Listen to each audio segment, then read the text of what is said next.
My story really began before I was born. Mental health disorders run on both the paternal and maternal side of my family, whether it was grandparents or the siblings of my dad and my mom. From diagnosis to hospitalization to suicide, it's a common occurrence to hear about it, to attend wakes or funerals. Um, and closer to home, when I was 12 years old, my mom was diagnosed with major depression, and in the middle of my PSLE exams, she had a nervous breakdown and was hospitalized for a period of time, and she went on medication for a period of time. So how that affected me as a person is that I guess depression to a certain extent has a genetic influence.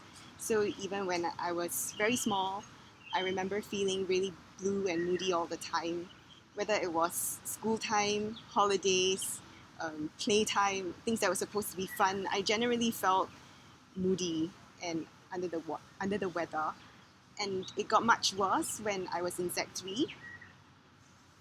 In September of year 2003, I remember that it was a particularly rainy season, and for some reason, I just had a hard time during the September holidays finding enjoyment in anything that I was doing, and that moodiness persisted for a while.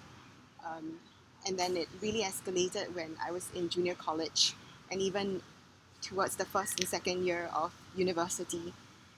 What it felt like was being in a glass elevator. I felt like I was in a glass elevator and I could see people from the inside, but it was so hard connecting with them. And I felt like I was underwater all the time. It's kind of like when I was wakeboarding and I accidentally, got off the board and I found myself under the reservoir water. It's all murky and you can't really see anything clearly. Yeah, and the days that I could feel the sun or see the sun were really far and few between.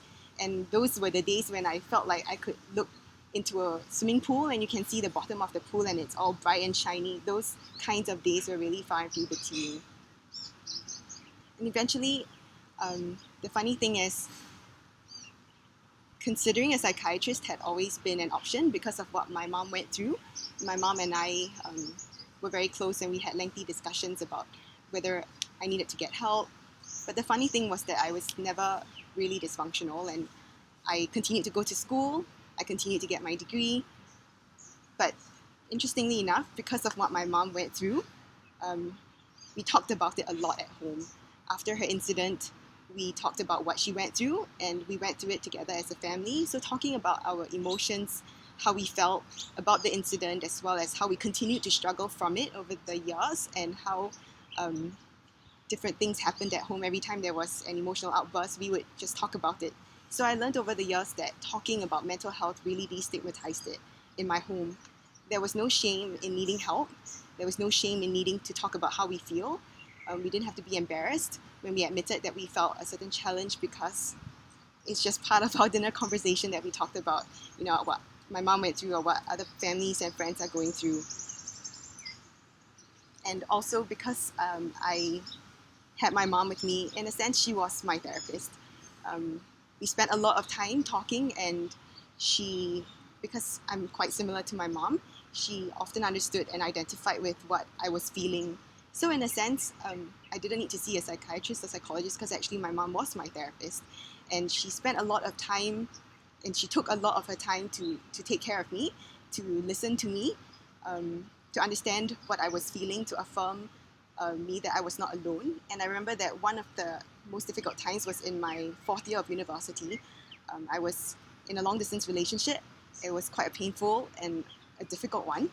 And I remember that in the December holidays, she saw that I was struggling emotionally and she took me out to a nursery which was selling plants, and she encouraged me to buy a potted plant home.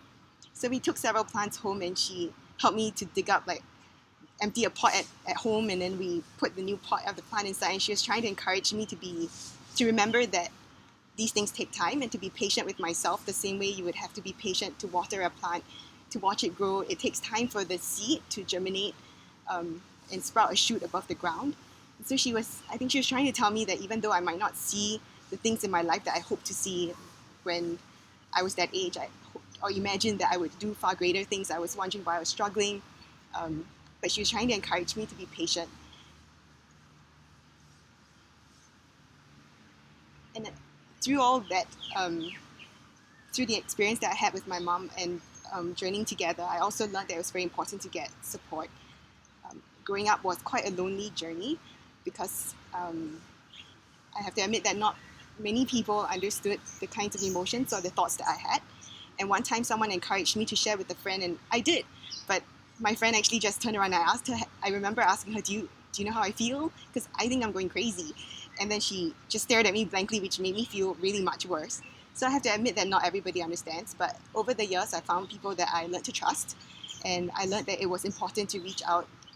And since my mom as well and my dad, they were open to their friends, and they shared their lives and the struggles after my mom's incident with their friends. So I also learned that it was important to have a support network, to build community, to allow other people to walk alongside, to give other people a chance to understand what we are feeling, and to try to give them a chance to be our friend.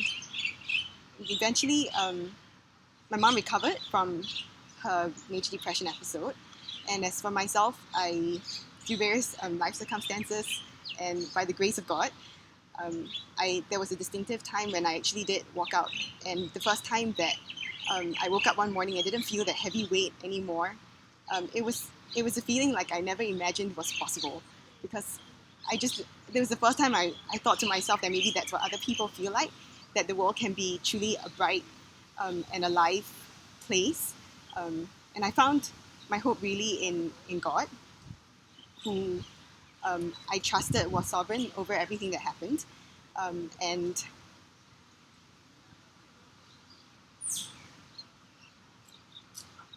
so my message to anyone who might be struggling is, you're definitely not alone. When I was feeling the way I did, especially without a diagnosis, because I felt like I wasn't ill enough to see a doctor, but still feeling blue for a good 7 to 9 years and wondering why I was shortchanged, or wondering if it was just me or if I had completely failed.